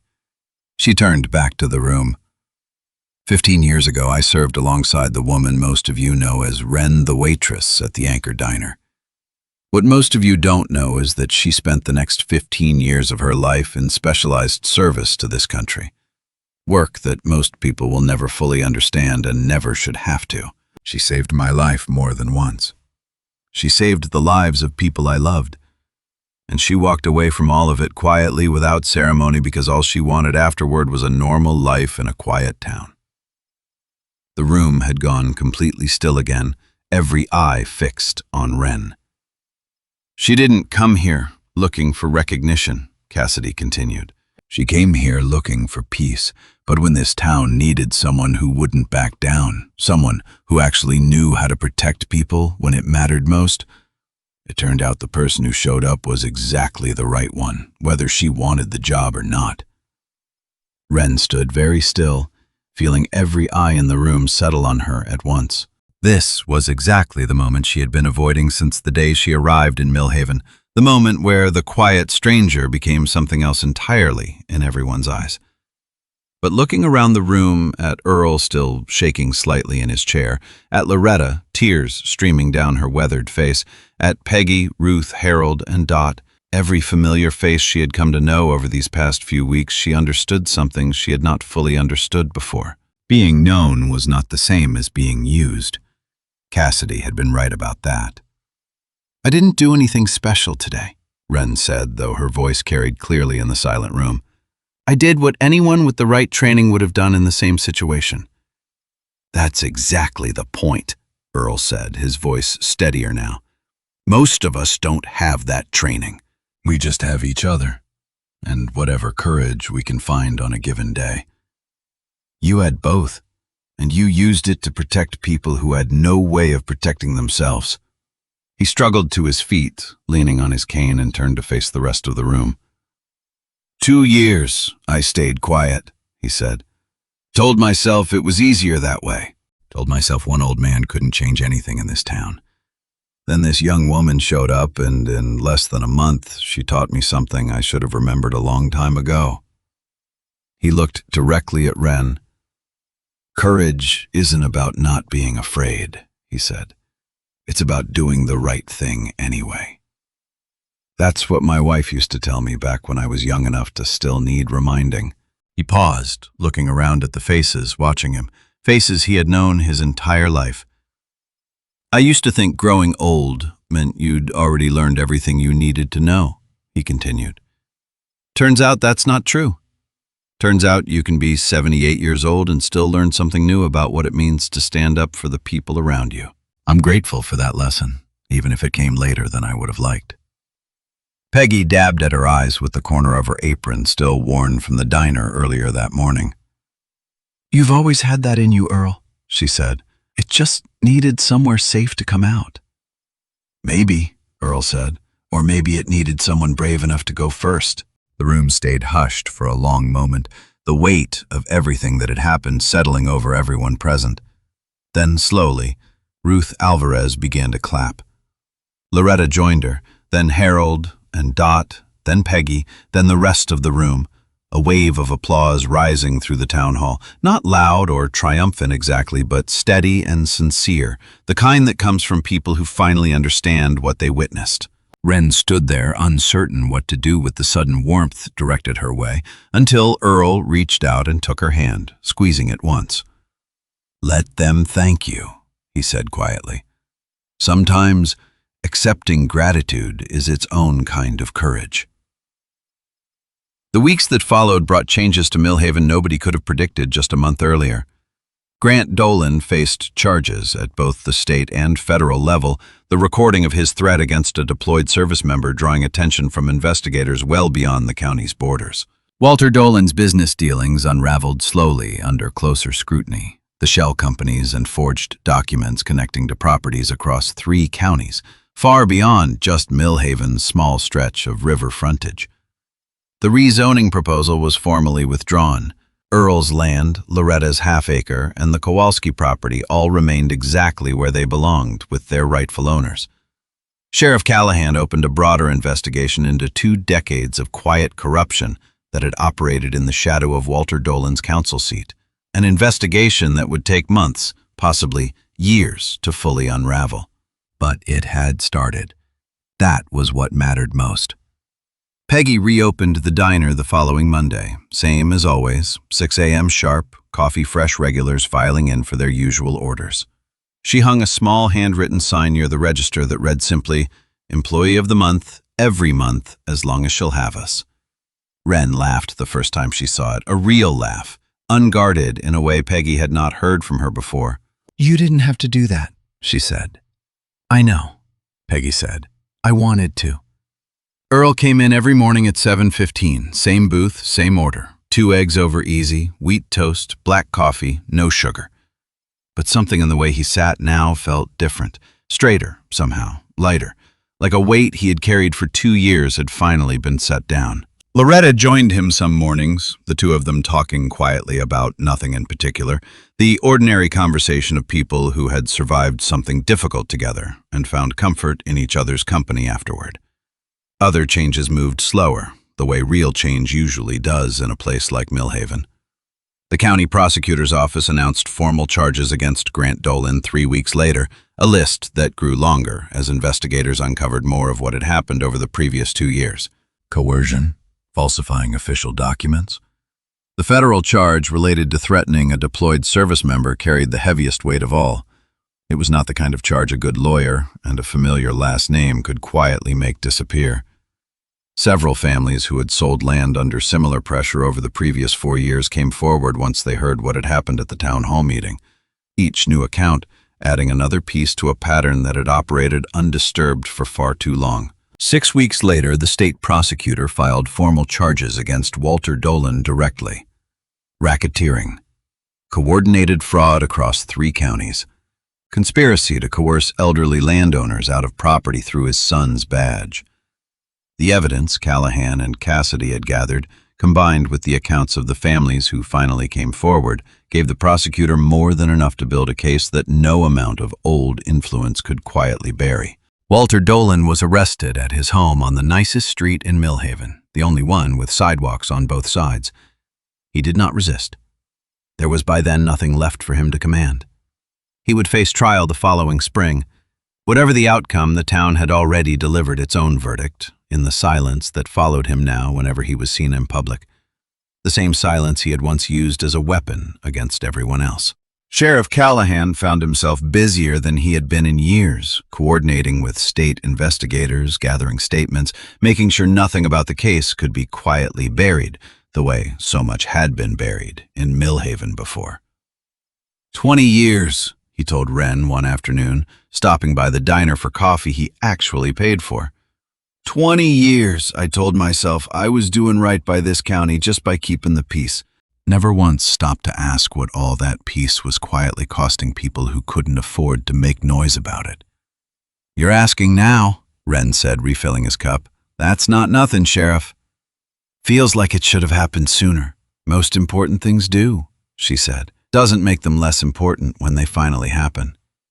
He nodded, slowly turning his coffee cup in his hands. "I put in for a formal review of every citation issued in this county over the past 5 years, he said. "Going to take months, maybe longer. But I want to know exactly how deep this went, and how many other Earls and Lorettas never had someone willing to stand beside them." "That's the right instinct," Wren said. "Just don't let it become another thing you carry alone." That's usually where things start breaking down again. Callahan looked up at her, something like gratitude in his tired expression. "No," he agreed. "I don't suppose I will." He was quiet for a moment, turning the cup slowly on the counter. "There's something else," he said. "The department's been talking about hiring a second full-time deputy. Someone who actually knows this county, knows the people in it, and won't look the other way just because a familiar name is standing in front of them." "You asking me something, Sheriff?" "Maybe I am. You'd have to think about it. No pressure, either way." Wren considered it, wiping down the counter as she thought. "I'm not sure a badge is the right fit for me anymore," she said.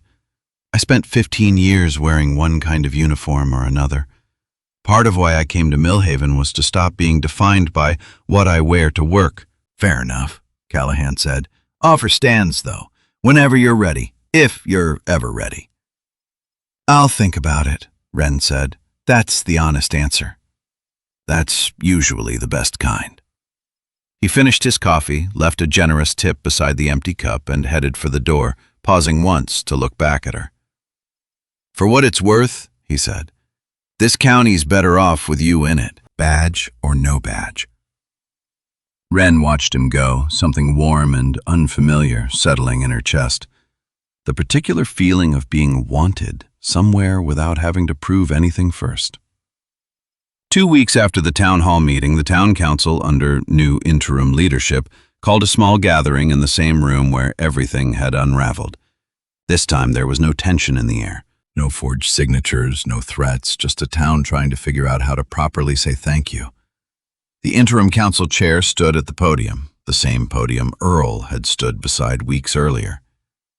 We'd like to propose something, she said, for the town's consideration. A small display in the entrance hall here, honoring residents who've shown particular courage in service to this community.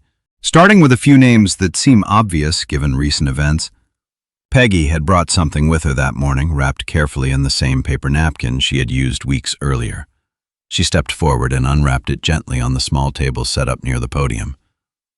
The broken watch.